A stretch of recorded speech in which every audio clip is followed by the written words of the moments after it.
আসসালামু আলাইকুম ওয়া রাহমাতুল্লাহ। সম্মানিত দিনী ভাই এবং বোনেরা, আজকে আপনাদেরকে দেখিয়ে দেব সালাতুল হাজত নামাজ কিভাবে পড়বেন, কত রাকাত পড়বেন বা কী জন্য এই সালাতুল হাজত নামাজ পড়তে হয়। বিস্তারিত এই ভিডিওর মাধ্যমে ইনশাআল্লাহ আপনাদেরকে জানিয়ে দেব। তো প্রথমত আমরা একটু আগে নিয়মটা জেনে নেই যে সালাতুল হাজত নামাজ কিভাবে পড়বেন। আপনার যে কোনো প্রয়োজন, আপনার টাকা পয়সা, ধন সম্পদ, বিপদ আপদ, মামলা মোকদ্দম, অর্থাৎ আপনার যে কোনো জিনিসের যদি প্রয়োজন হয়, আপনি অসুস্থ রয়েছেন, সুস্থতার জন্য, ঋণগ্রস্ত রয়েছেন, ঋণ মুক্তি পাওয়ার জন্য, মামলা মোকদ্দমায় পড়েছেন, মামলা মোকদ্দমা থেকে সারা জীবনের জন্য পরিত্রাণ পাওয়ার জন্য যদি আপনি কোনো কিছু করতে চান, সেই ক্ষেত্রে আপনি আল্লাহর দরবারে এই সালাতুল হাজত নামাজ পড়ে যদি আপনি দোয়া করেন, তাহলে অবশ্যই আল্লাহ তাআলা আপনার এই নামাজের মাধ্যমে বড় বিপদ, ঋণ, মুসিবত, অসুস্থতা, মামলা মোকদ্দম এগুলো থেকে আল্লাহ তাআলা আপনাকে সারা জীবনের মতো নিরাপদে রাখবেন, হেফাজত করবেন।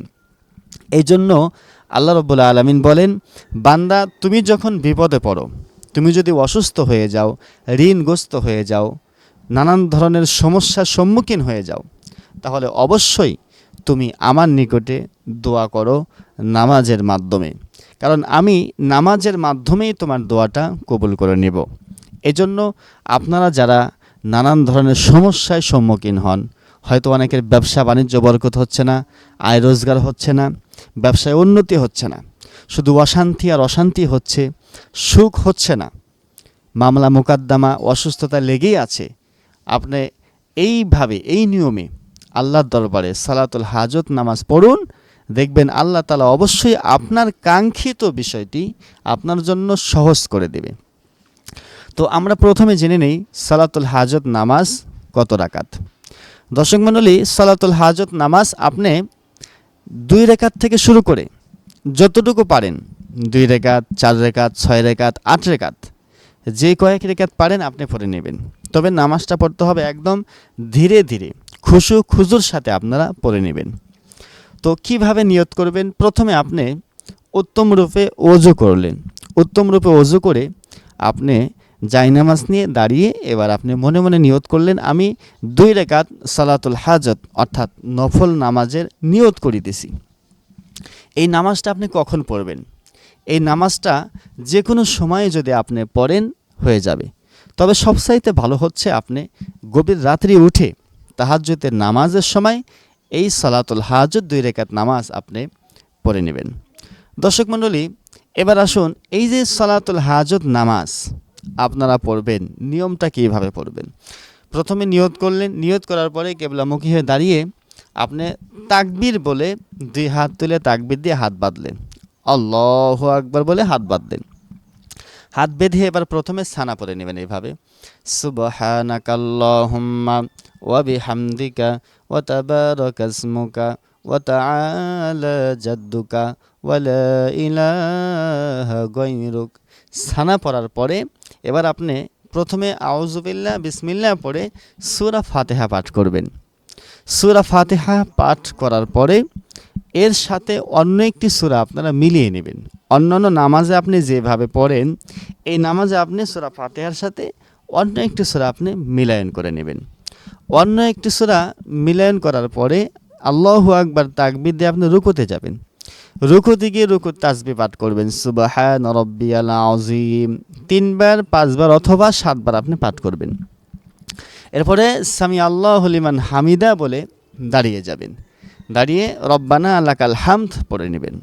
আবার আল্লাহু আকবার তাকবীর দিয়ে সেজদাতে চলে যাবেন। সেজদাতে গিয়ে সেজদার তাসবিহ পাঠ করবেন, সুবহান রাব্বিয়াল আলা। আপনি 3 বার, 5 বার অথবা 7 বার সেজদার তাসবিহগুলো পাঠ করে এবার আবার আপনি আল্লাহু আকবার তাকবীর দিয়ে দাঁড়িয়ে যাবেন। তাকবীর দিয়ে দাঁড়িয়ে যাওয়ার পরে এবার আপনি প্রথম রাকাতের মতোই সূরা ফাতিহা পড়বেন। সূরা ফাতিহা পড়ে সূরা ফাতিহার সাথে অন্য একটি সূরা আপনি মিলায়ন করবেন। অন্য একটি সূরা মিলায়ন করার পরে এবার আপনি রুকুতে চলে যাবেন প্রথম রাকাতের মতো। প্রথম রাকাতের মতো রুকু সাজদা এগুলো করে এবার বৈঠকে বসে প্রথমে তাশাহুদ পড়বেন এভাবে, আত্তাহিয়াতু লিল্লাহি ওয়াসসালাওয়াতু ওয়াত-তাইয়্যিবাত, আসসালামু আলাইকা আইয়ুহান নাবিয়্যু ওয়া রাহমাতুল্লাহি ওয়া বারাকাতুহু, আসসালামু আলাইনা ওয়া আলা ইবাদিল্লাহিস সালিহিন, আশহাদু আল্লা ইলাহা ইল্লাল্লাহু ওয়া আশহাদু আন্না মুহাম্মাদান আবদুহু ওয়া রাসূলুহু। তাশাহুদ শেষ করার পরে এবার আপনি দুরূদ শরীফ পাঠ করবেন এভাবে, আল্লাহুম্মা সাল্লি আলা মুহাম্মাদিন ওয়া আলা আলি মুহাম্মাদ কামা সাল্লাইতা আলা ইব্রাহিম ওয়া আলা আলি ইব্রাহিম ইন্নাকা হামিদুম মাজিদ, اللهم بارك على محمد وعلى آل محمد كما باركت على إبراهيم وعلى آل إبراهيم إنك حميد مجيد।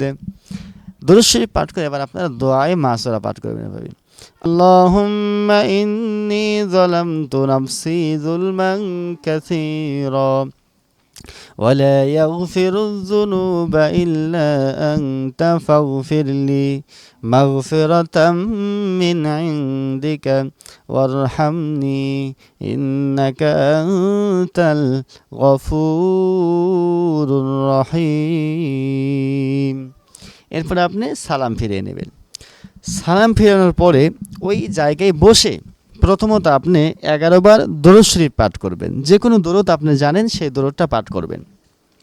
পাঠ করার পরে একবার সূরা ফাতিহা পড়বেন আউযুবিল্লাহ বিসমিল্লাহ সহকারে, এরপরে 3 বার বিসমিল্লাহ সহকারে সূরা ইখলাস অর্থাৎ কুল হু আল্লাহু আহাদ এই সূরাটা আপনি পাঠ করবেন। এরপরে আবার 11 বার দরুদ শরীফ পাঠ করবেন, এরপরে 7 বার আস্তাগফিরুল্লাহ এতটুকু আপনি পাঠ করবেন। পাঠ করে সেই জায়গায় বসে এবার আপনি আল্লাহ রাব্বুল আলামিনের দরবারে 2 হাত তুলে নম্র ভদ্রর সাথে কাকুতি মিনতি করে আল্লাহর দরবারে এমনভাবে আপনি দোয়া করবেন, এমনভাবে আপনার কাঙ্ক্ষিত বিষয়টা চাবেন যাতে করে আপনার চোখের পানিটা চলে আসে। আপনি যদি চোখের পানি ফেলে আল্লাহর কাছে এমনভাবে চাইতে পারেন, অবশ্যই আল্লাহ আপনার দোয়াটা কবুল করে নেবে। আল্লাহ নিজেই ঘোষণা করে দিয়েছেন। এই জন্য আপনার যেটা প্রয়োজন সেটা যদি আপনি এই সলাতুল হাজত নামাজ এই নিয়মে পড়ে আপনি যদি আল্লাহর কাছে চান, আপনার যেটা প্রয়োজন আল্লাহ সেটা গায়বী খাজানা থেকে আপনার সেটা পূরণ করে দিবে। বিপদ আপদ যদি পড়েন বিপদ আপদ থেকে মুক্তি দিয়ে দেবেন, মামলা মোকদ্দম থাকলে সেগুলো থেকে আল্লাহ তাআলা আপনাকে মুক্তি দিয়ে দেবেন। তো আশা করি আপনারা বুঝতে পেরেছেন।